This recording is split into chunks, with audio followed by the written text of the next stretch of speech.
Welcome back to the Math Dojo. We are getting into estimating irrational numbers. This will be for 7th and 8th grade. It is what would be on your standardized test if we were going to have a standardized test. Where else will you see this? You'll see this in high school. If you have like a high school entering math exam, any type of standardized or benchmark exam, rational numbers, irrational numbers will be in those exams. So get out your pencil, get out your piece of paper, take some notes. We're going to be estimating because irrational numbers go on forever. They're decimals that just never end. Square roots of numbers that are not perfect squares go on forever. How do we know what the estimate is for a number that's not a perfect square? So perfect squares are like the square root of 1 is the whole number is 1. If the square root of 4 is 2. The square root of 9 is 3. But how do we know what the square root of 2 is or the square root of 5 is? We can't just guess. So there is a way to calculate it without a calculator.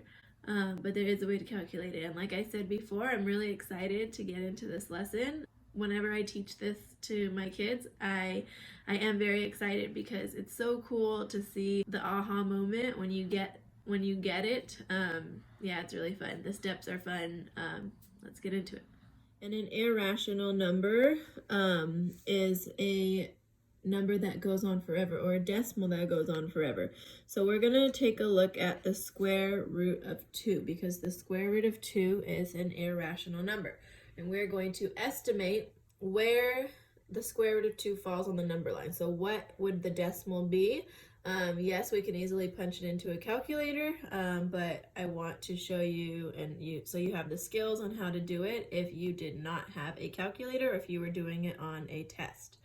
So if they ask you what is the closest decimal to the square root of 2, this is how you would figure it out.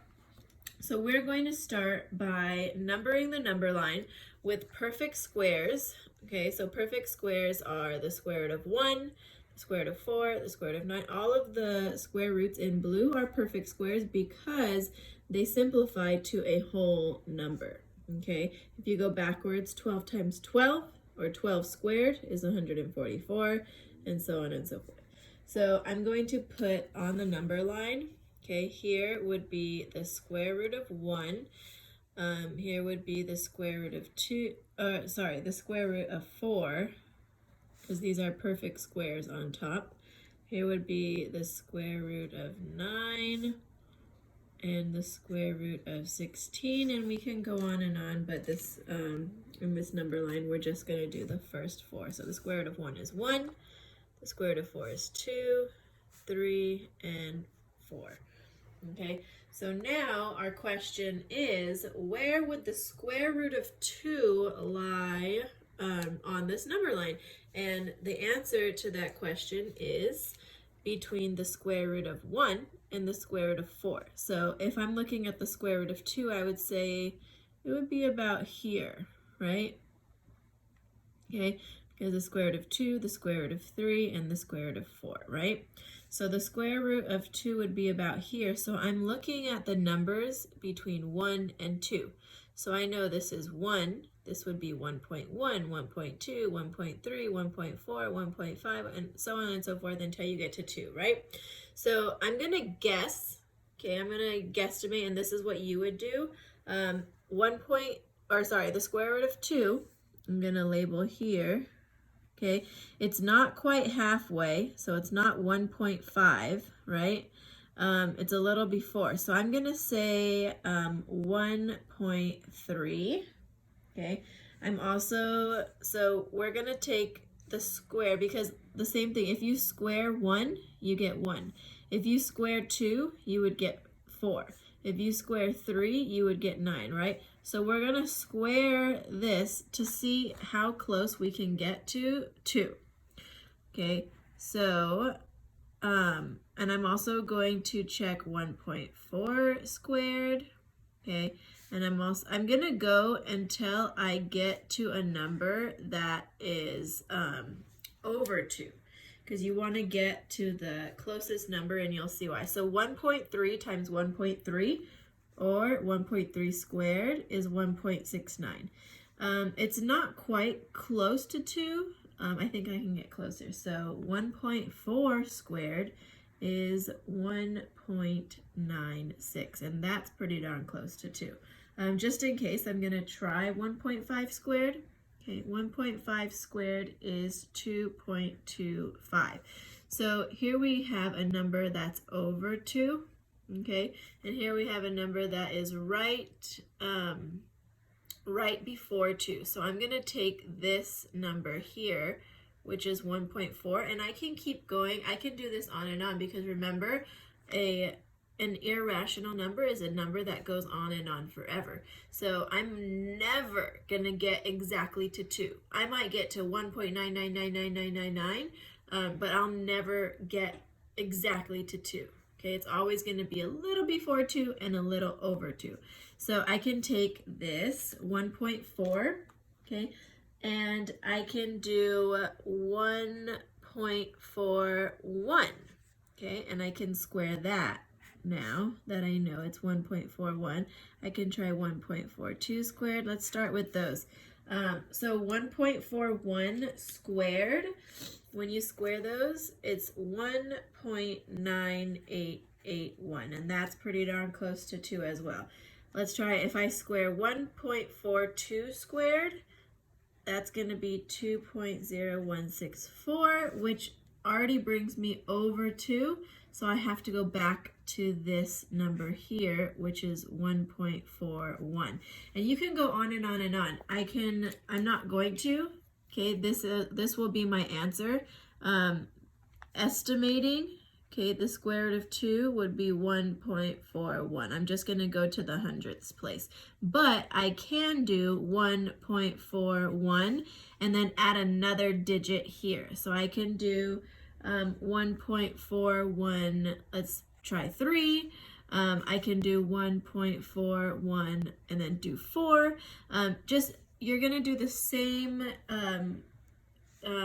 skill where you would get to a number that's right under 2, like this, and then right over 2. Okay, right under 2 and right over 2. And you never want to take the number that's over 2. Okay, you always want to go back to the one that's right almost to 2, because we're trying to look for the square root of 2, not over the square root of 2. So we are going to do the square root of 5.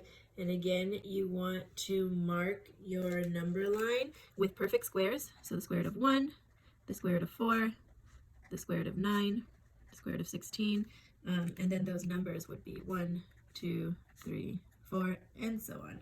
So on my number line, I'm going to mark the square root of 5. Okay, so the square root of 5 would be between the square root of 4 and the square root of 9, right? The square root of 1, the square root of 2, the square root of 3, the square root of 4, the square root of 5 would be somewhere about here.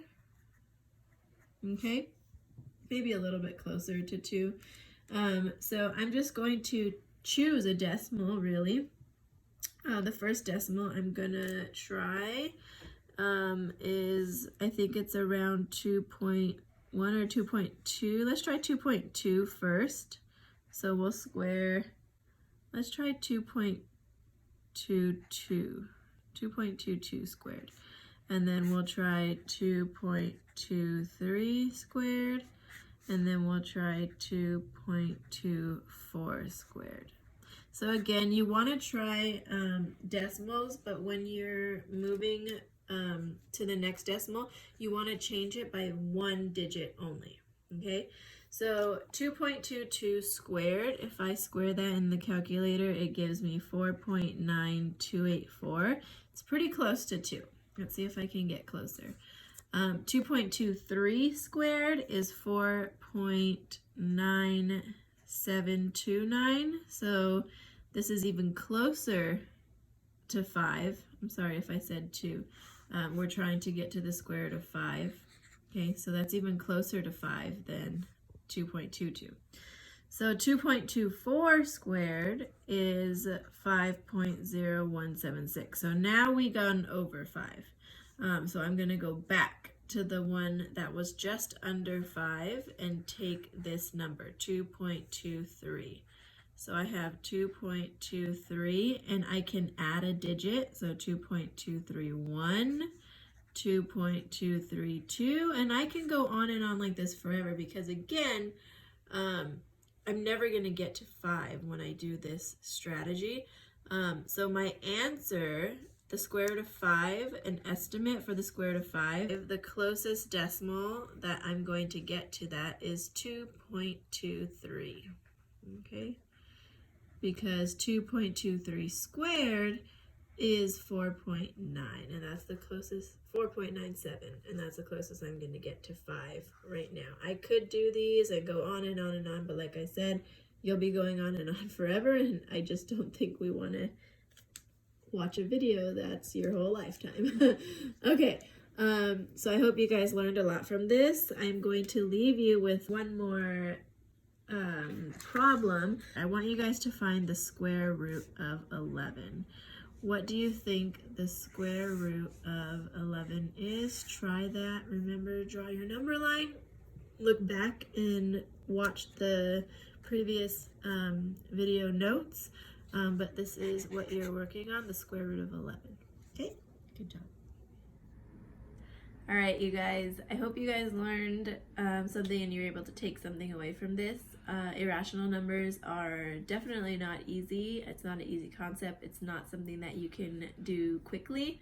It does take some time and some effort. So I hope you guys were able to try the problem on your own. If you're an AIA student and you made it to the end of this video, for participation points for today, I want you guys to comment down below the number 3. Just put the number 3 in the comments with your name, and Miss Adelia and I will be giving you guys participation points for today. I'm also giving credit if you do comment in the comments another topic that you want to see, because again, we want you to learn from these and to put these to good use. So don't forget to subscribe, like the video if you learned something, and I will see you in the next video tomorrow. Bye.